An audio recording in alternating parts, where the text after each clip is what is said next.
What's up, guys? How's everybody doing? It's your coach Dave here. It is 8:30 here in New York on this Thursday night. We are literally packing.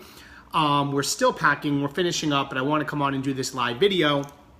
We're packing up because my daughter Sadie has an ice hockey tournament in Massachusetts for 3 days. So we are in fact heading to Massachusetts tomorrow morning, super early for Sadie's ice hockey tournament. So we're excited about that. So we're packing, but I want to do this video last night, and I didn't get around to doing it because Kristen and I are getting ready for our team launching into the United Kingdom next week.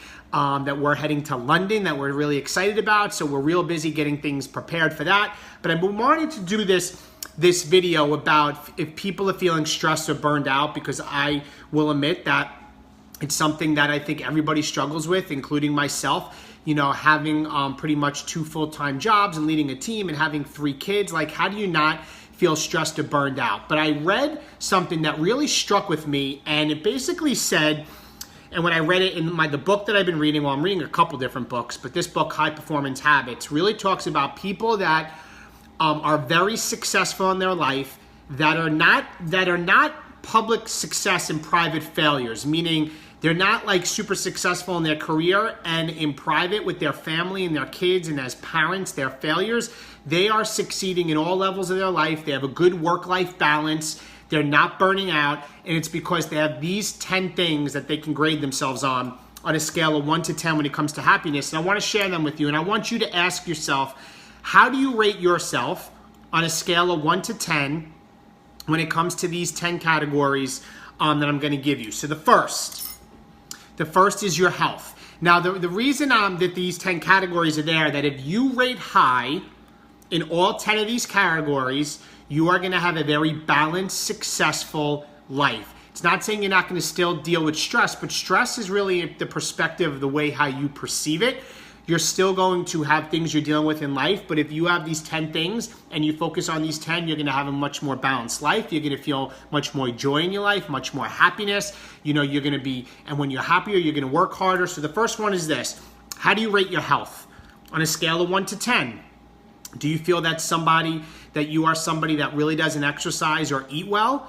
Or do you feel that somebody that you work out at least 3 to 4 days a week, maybe more? And then from there, the better your health is, the better you're going to be focused throughout the day. That's proven. So that's the first category. I preach about it all the time with health and fitness. So let me go on to number 2.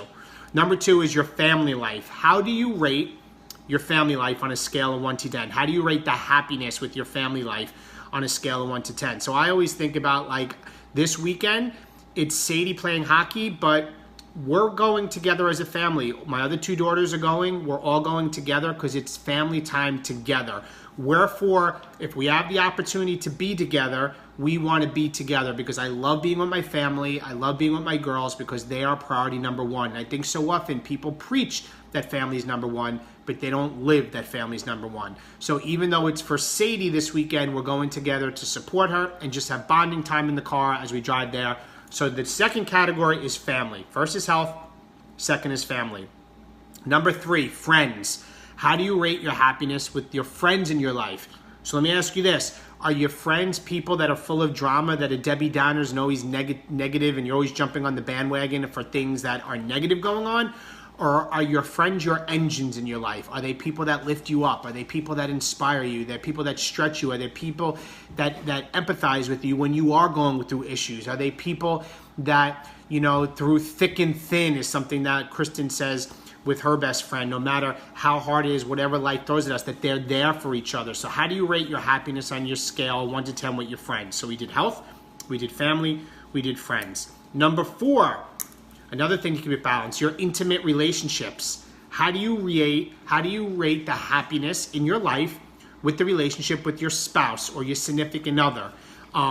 You know, and this isn't just, when I say intimate, I don't just mean physically, but I mean mentally, emotionally, spiritually. Do you have the date nights? Do you have the undivided attention, the one-on-one time? Do you have a time when the kids aren't, you know, interrupting and things are going on? Let me tell you, this is something that Kristen and I did religiously for a very long time, and we kind of been caught up in not getting that time in the last 4 to 6 months, and we recognize that, and I felt the stress of that. We were always busy, whether at work, working with our team, working with the kids, and we didn't have Kristen and Dave time. So we're really focusing on, and I'm grateful that with my new position with the state police as a captain, I have Fridays off. And Kristen is home full-time as a coach, as you may know. So this is going to be our time to have date day. So I'm excited about that. So how do you rate your scale on 1 to 10, the happiness scale, when it comes to your intimate relationships? Next one, number 5, your mission and the work that you do every day. So my question for you with that is, do you feel fulfilled in the career or the work that you're doing every day? Because if you're not feeling fulfilled in it, you are constantly just going to go there and do whatever it takes to get by. And as much as we may just hang around the water cooler all day, if you don't feel fulfilled in the field that you're doing and not feeling like you have a sense of purpose and making a difference, it's an empty, hollow feeling. And I think so often we hide behind it, and we're not willing to, be vulnerable, to realize to ourselves, with our own love to ourselves, that in fact, that our mission that we do every day and the work that we do is unfulfilling. So I'm not saying to quit your job and to change what you're doing, but these are 10 areas of life that if you rate very high in these 10 areas of your life, you will live a happier, healthier, fulfilling life. And one of them, those areas is the mission and work that you do every day, something that you're happy about, something fulfilling. Next, this is a big stressor in people's lives, your finances. Are you happy with where you are? And if you're not, are you willing to do something about it?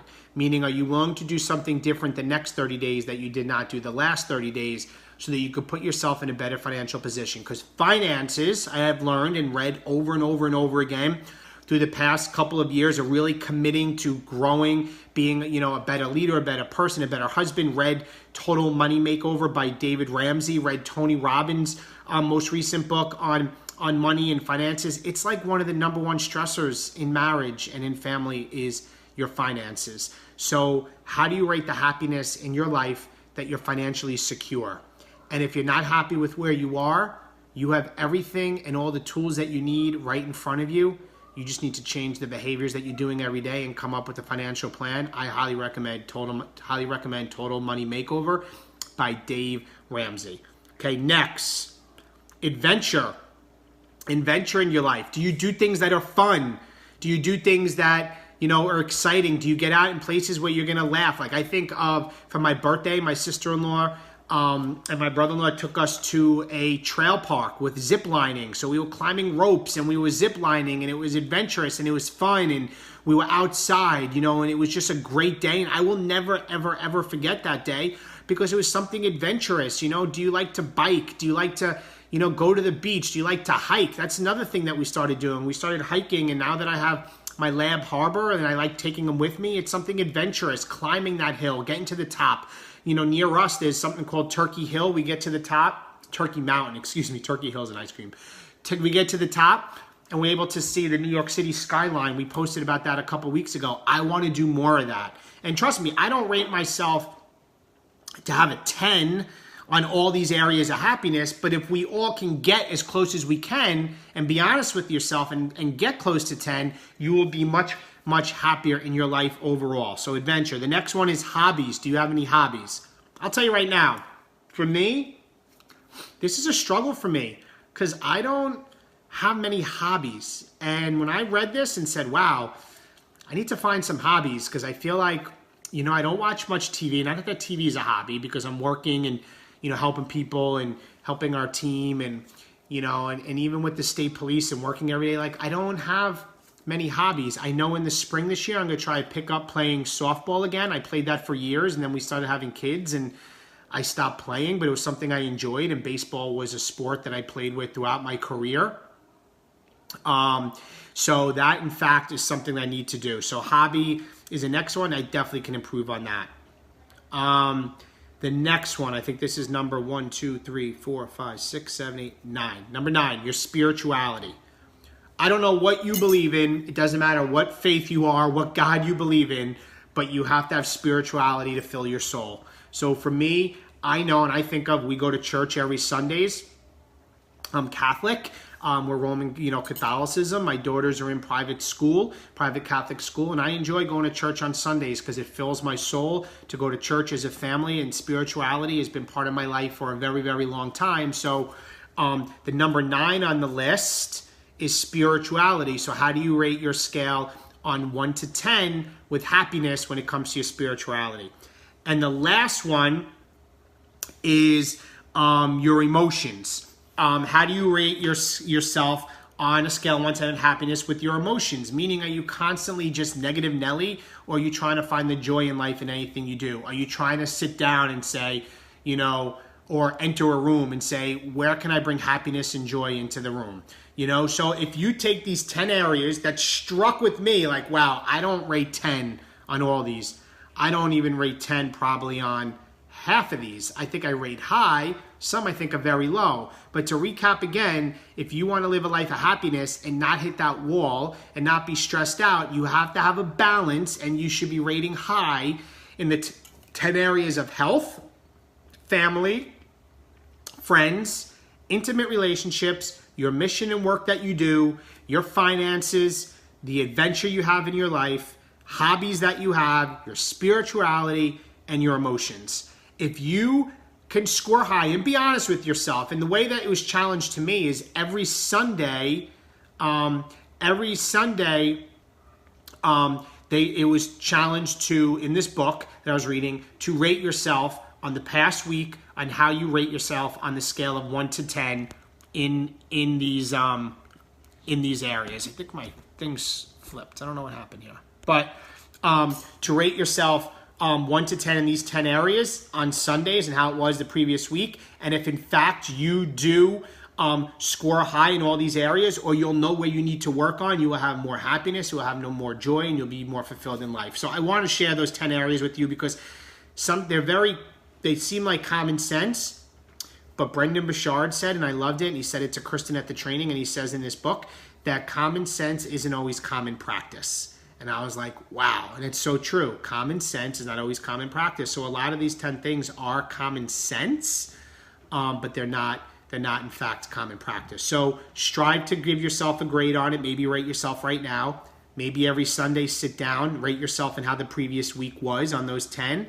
And then from there, strive to focus on the areas that you did not score high on to make the upcoming week better. And if you do that, in fact, that you'll have a more healthy, more happy, fulfilling life. So if you're on my YouTube channel, please like this video and subscribe. If you're on my personal Facebook page, please share this video that you think it could be of value to maybe one of your friends or family members, anybody that you're connected to that may say, you know what, this can add value to them as it's add value to you. I wanted to get this out to you guys yesterday, but we've been busy, but I'm glad I was able to get it out to you guys today. So have an amazing Thursday. We're getting ready to probably go to bed actually a little early rise tomorrow for Sadie's hockey tournament, and I will talk to you guys soon. Bye-bye.